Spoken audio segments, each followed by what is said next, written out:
G'day guys, yet another round of cheap crap from China. Been a busy week this week, but oh well, let's go through it. So we've got another dozen odd packages here today, and let's get started.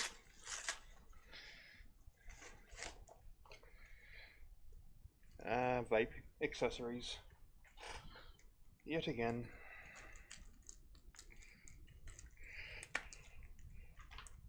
Not a huge fan of putting these on stream just because I know they have a fairly limited appeal. There's certain vapors that'll love them, but otherwise, yeah, most people won't care either way. The wire I still kind of find interesting though, even without being a vapor.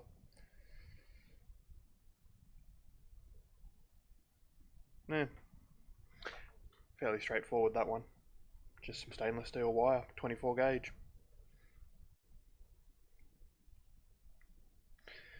So, I looked at the fancier stuff last week. Okay, next.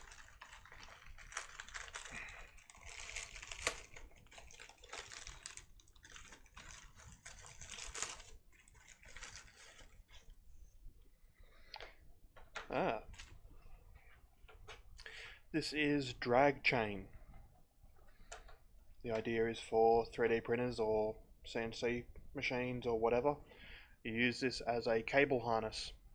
So you run your cables down the inside of it, and then this can sort of move back and forth with your moving arms or head, just to keep things from splaying out, going everywhere.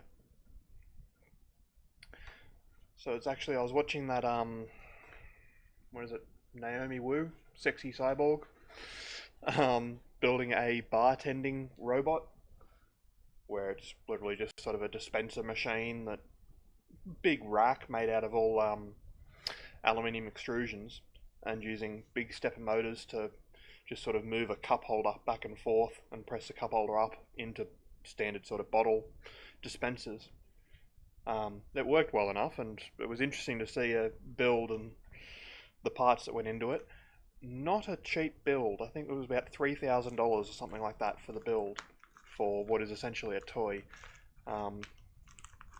which is a bit out of my league, at least at the moment, but yeah, it looked cool. She had some programming problems with it, of course, which I don't think were ever quite properly sorted out, but sorted out well enough for it to work. She had it deployed at a friend's bar where people could buy tokens, and then had a little coin chute in the machine to accept the tokens and pour drinks.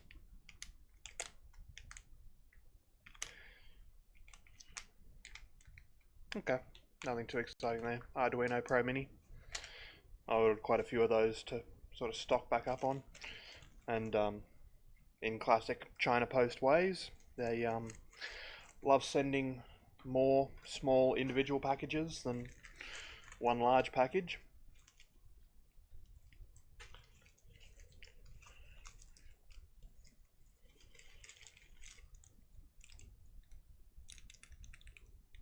What in the hell?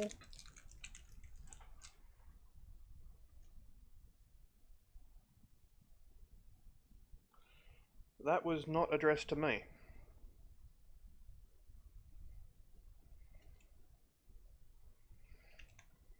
Okay.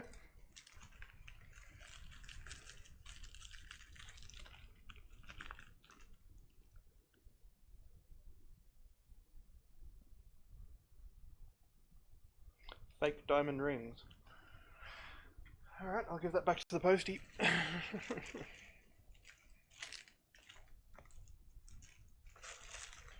Shame I cut that one open, but oh well. Ah. A foot pedal.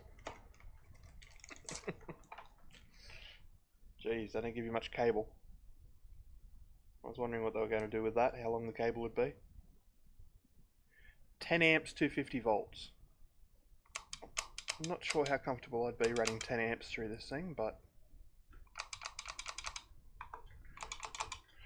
this is to go with the syringe pneumatic system, which I showed in the first episode. The idea being that sort of this can go on the ground, I can press this, and I'll actually have a compressed air tank pressurized, ready to go, and just a valve that will open and close to dispense small amounts of air into the syringe to then push out flux or solder paste.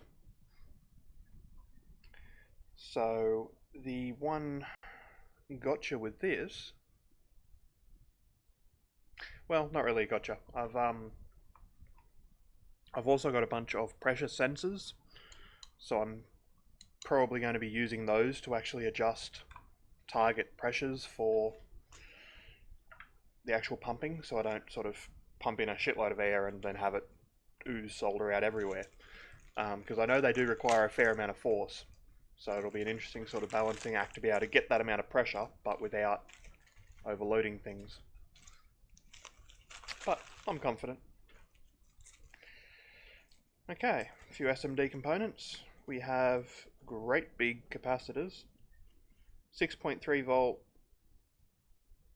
220 mic tantalum capacitors, and 9018.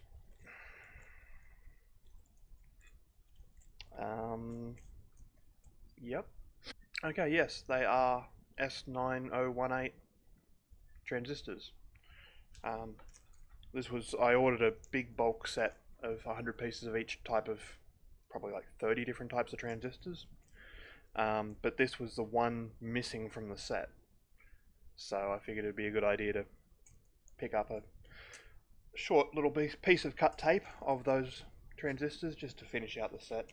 I don't know if I'll ever end up actually using them, but whatever.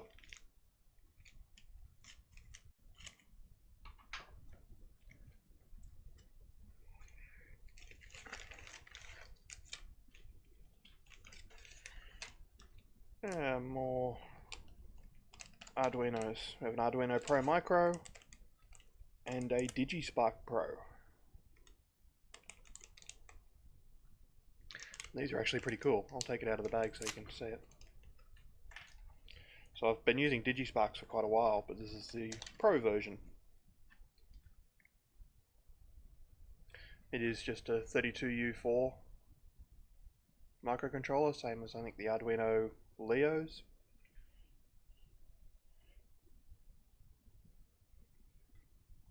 But plenty of I/O clustered around it, and just plug it into a USB port.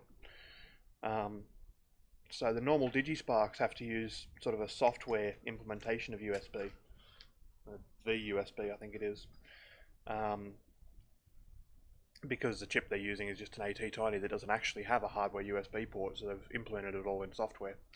Whereas this chip does actually have hardware USB, so faster interface, a bit more reliable connection, that sort of thing, and most importantly more I/O.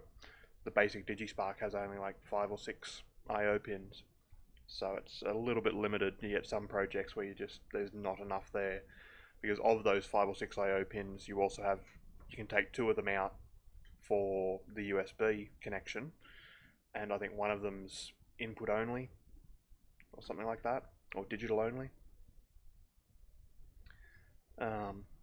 Whereas this has a nice array of pins. Dedicated SPI pins, which is interesting. SPI or I squared C? Yeah, I squared C.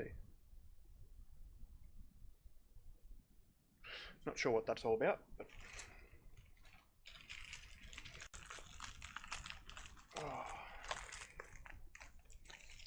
bearings.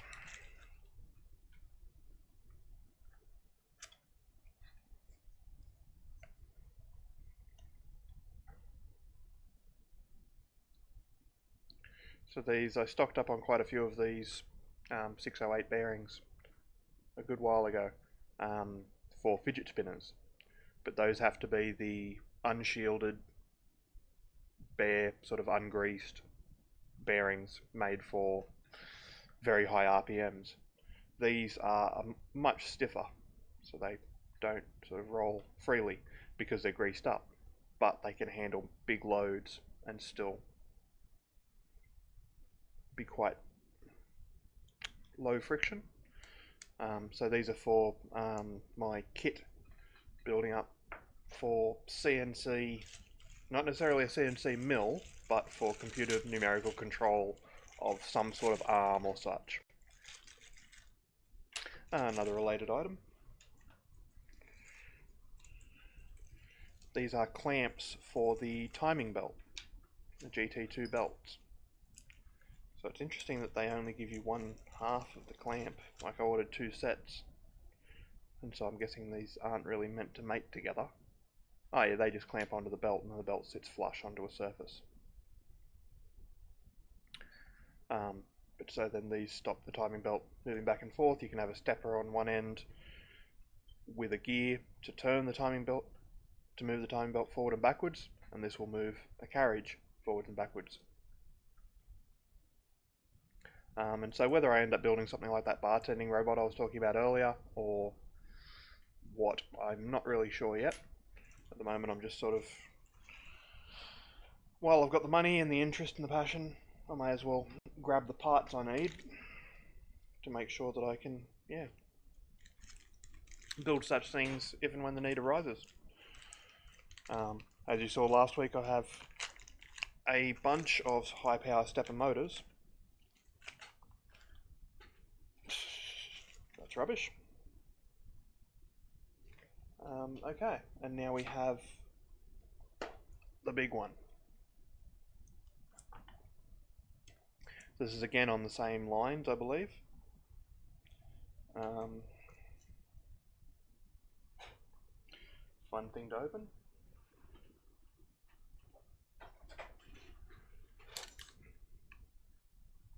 Haha.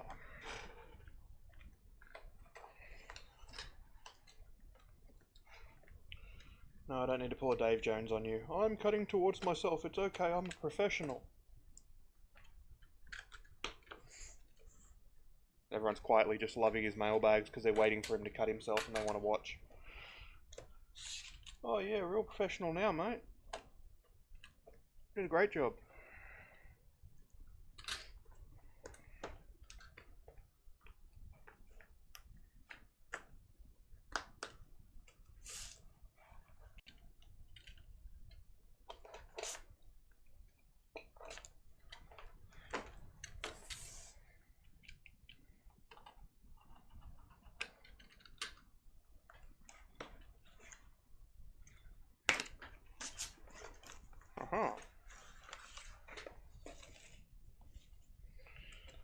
Box of goodies.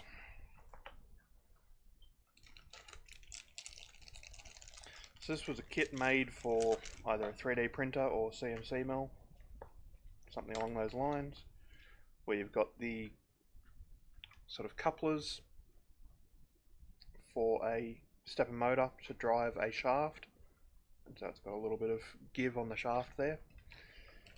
A couple of them, a couple of these linear bearings, a couple more of a different type of the linear bearings,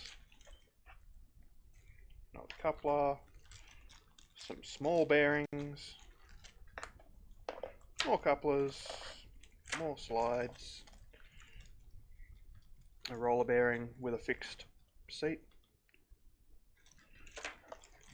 more slides.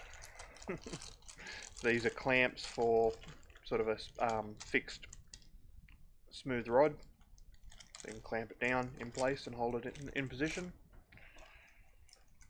More slides, more couplers.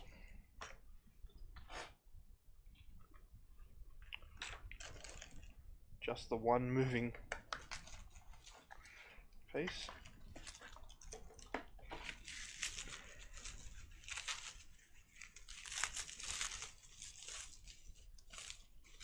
And finally, a threaded rod and smooth rod.